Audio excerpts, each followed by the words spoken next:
So the next play we're going to read is called Clockwork by Brenton Kniess.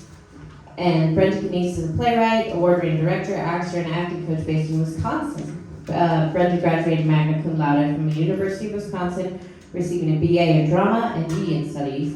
Brenton's play Luck Up the Draw was produced by Bluebird Theater Company through Bluebird Broadcast as well. So if you like his work, there's more of it on our Spotify account. So, Clockwork by Brenton Kniess. Nick will be read by Daniel Sbriglio.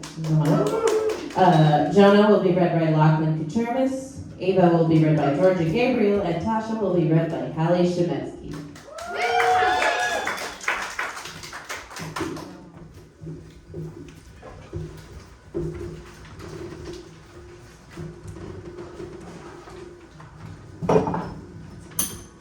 Clockwork by Brenton Kniess. Setting a small apartment interior, time, present day, or so we think. The spotlight rises on Nick, who stands downstage. Nothing else is visible besides Nick. Before I finish this seminar, I have a question for the group. Is there a moment in time that you witnessed so many times you believe without fail could predict the outcome every single time? So let's say you're in class trying to stay awake in your intro to quantum physics course, and you look out the window. There's a bus. You check the time, 2:47 p.m. Only 13 more minutes until this boring class is over. Only 15 more minutes until you get out of the building. Only 26 more minutes until I'm back in my apartment, etc., etc., etc. So for the next few days, you decide to look out of that window. And look, it's the bus. The same bus you saw 2 days ago. So you decide each time you have this class to look out of that window, and that bus comes around that corner. Instead of counting down your minutes, you start to think about what those people on the bus have happening in 13 minutes from now. You spent months looking out that window. Not only that, you've developed other habits. Imagine who's been studying you in your class. Who's been paying attention to what you've been doing at 2:47 p.m.? Do they join in? Or do they observe and predict your next move? This is called clockwork. When you think about it, you think about yourself as a timekeeper, a predictor. But clockwork is an oxymoron, don't you think? Because let's think about it. Clocks don't work by themselves. Who sets a clock? Humans do, that's right. So if the bus doesn't appear, what happens if the bus doesn't appear at 2:47 p.m.? Then what happens? 13 minutes passes, and you look at your phone. Breaking news. City bus crashes, killing 24 people. Why wasn't clockwork doing its job? Why did it mess this up? What could have been done to save those 24 people? Time is many things. What it is not is on our side. Every moment, but don't worry, there is no such thing as something ending, because we live in an infinite universe. Every moment is crafted, every moment is planned, and everything just keeps going. Things don't stop, I'm afraid. They change, adapt, clockwork. We've given ourselves a power we are not capable of holding. So who keeps us in check? Who keeps the clock from running out for good? As I said, things don't end. They just. Nick? You there? Nicky? Begin. The pool of light disappears. The entire stage is lit in a small apartment interior. A couch sits in the middle of the room. Nick stands downstage. Come in. JONAH opens the door and enters with TASHA. TASHA is holding a birthday cake. What's up, Nick? Happy birthday, little bro. Happy birthday, Nick. Thank you. Where should I put the cake? Anywhere on the table is fine. How's it going? It's been a few months since we've seen you last. Good. Great. Well, that's good to hear. We were getting worried about you. No need to worry. I'm doing fine. So how's the wedding planning going? I'd say it's been going all right. 3 months to go. Still have a lot to do, but we're on the right track. That's good. You alright, Nikki?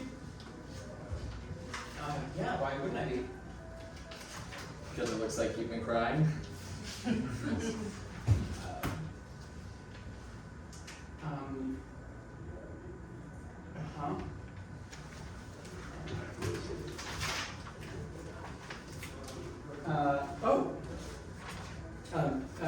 Allergies, they're terrible this time of year. So where's Ava? She should be here in a bit, but she said she was running a bit late. I just don't know how you two do it. Do what? I've never seen two exes get along so well and stay friends. It's unimaginable to me. Well, sometimes things don't work out the way we want, sometimes. But that doesn't mean I wanted her out of my life. So we just made it work as friends. Well, that's very rare, Nick. You should be proud of what you two have. I certainly am. So, do you have anything exciting in the works? Yeah. I've been working on something after 40 years. It looks like it's finally starting to work out. Well, whatever it is, I'm sure it's brilliant. Isn't that right, Jonah? You're gonna be at the wedding, right, Nick? Of course. Why wouldn't I be? We just wanted to make sure. We know how busy you can get. Don't worry. It's on my calendar. I knew you would. Ava should be here in 3, 2, 1. What did I say? Nick opens the door. Sorry I'm late. Not at all. You're right on time. It's so good to see you. I feel like it's been forever since I last saw you. Really? Feels like I just saw you. Oh, Nikki, you're my favorite smartass. You know that, right? Yes, I do. But seriously, it's been too long. Anyways, Tasha, Jonah, what's going on? Not much. Just getting the wedding figured out. You're coming, right? Oh, wouldn't miss it. But I need a date. Why don't you go with Nick? I suppose I could. I just wasn't sure if Nick was going to step foot out of his apartment for that long. I'll be there. Why does everybody think I'm not going to show up? Maybe it's because we haven't seen you in 7 months. I've been Where the working. hell have you been? I've been working. To be honest, Nick, I'm not sure if that's true. We've been working on something revolutionary, and it's been hard to find life outside of it. The time it takes to make it right is essential. Weave? Who's Weave? My lab assistants. You don't have lab assistants. Of course I do. Don't lie to me, Nick. I know you don't. Nick, don't listen to him. He's just been stressed out about the wedding planning. He doesn't. Tasha, he's lying. I know he is. Why would I lie about that? Because you were fired. Weren't you? How do you know about that? I called them. I wasn't fired. So what? You quit? We had a disagreement. What? They actually wanted you to go to work and you didn't? The only way we can spend time with you is to force our way out here. I don't see anything revolutionary happening around here. All I see is an apartment full of crap just lying around. What the hell have you been doing here that makes you never leave, huh? This place fucking reeks. You don't seem to take care of yourself anymore, so tell me, why don't you leave? I can't. I'm giving you one chance, Nick. Tell us. Now. I told you I can't. Why? What's so important happening that you can't tell us? That's what I thought. Will the both of you please just stop fighting? What did we talk about, Jonah? You promised you weren't going to bring this up. You promised we were going to have a nice time together. Both of you are acting like children.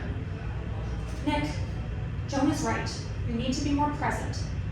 You barely even call us anymore. You act as if you're alone. You're not alone, Nick. You have a family. You have us.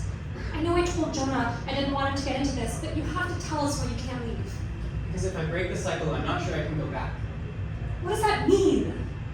It means I'll never see you again. I don't have time for this bullshit. Tasha, let's go. Jonah heads for the door.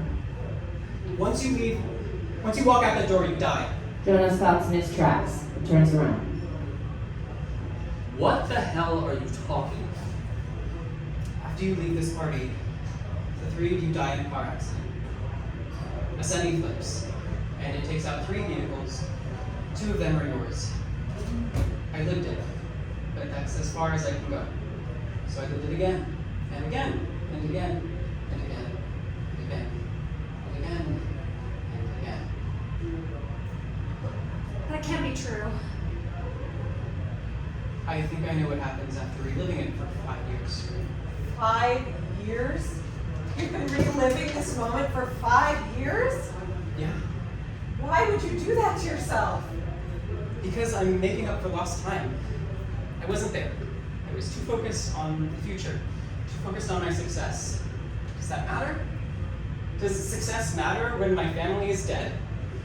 No, it doesn't. My boss said I should have stopped working on it. He was right. But I didn't listen. I wanted to be the one to make time travel happen. I did. It's not worth it. Every outcome is the same. I tried everything, but it always ends up the same. I'm sorry.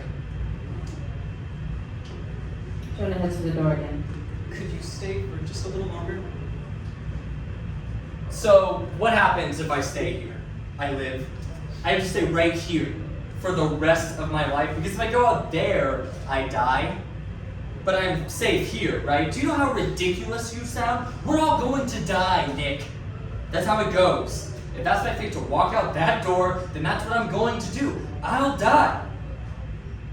But if I live, I don't want to see you at my wedding. In fact, I never want to see you again. Because all you do is suck the joy out of everything. That's your problem, Nick. You're not afraid of dying, you're just afraid of living. Happy birthday, Nikki. Jonah reaches his hand out to Tasha. She grabs it. Tasha looks at Nick and then follows Jonah. The door closes. They just accepted it, just like that. Well, if it's true, I have destiny waiting for me. Ava turns and heads to the door. She stops in her tracks. Thank you. What? I said thank you. Why did you say that? Out of the thousands of times I've lived this moment, you've never said that. I'm saying it now. This is it. I just wanted to let you know it was a life well spent. Could I have done more? Without a doubt. But what I had, I can't complain. Can't complain. We're always going to be around. At least that's what I believe. The greatest thing about memories is that they exist when the people we love no longer exist. Just remember that. Remember that for me, Nick. Promise me that. I promise. Ava kisses Nick on the cheek. Take care, Nick. Ava exits the apartment. The door closes behind her. Nick looks at the alarm clock. He throws it on the floor and stomps on it until it's completely shattered. Suddenly, the doorbell rings. Blackout.